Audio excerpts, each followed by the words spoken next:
ब्रह्ममुरारिसुरार्चितलिङ्गं निर्मलभासितशोभितलिङ्गम्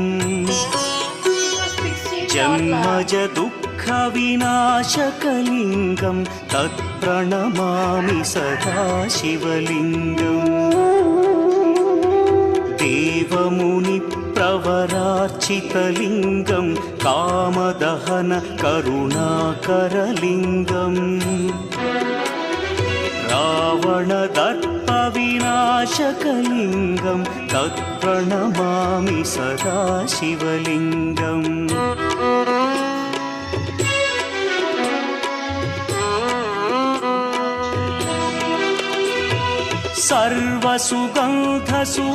सर्वसुगन्धसुलेपितलिङ्गं बुद्धिविवर्धनकारणलिङ्गं सिद्धसुरासुरवन्द्यं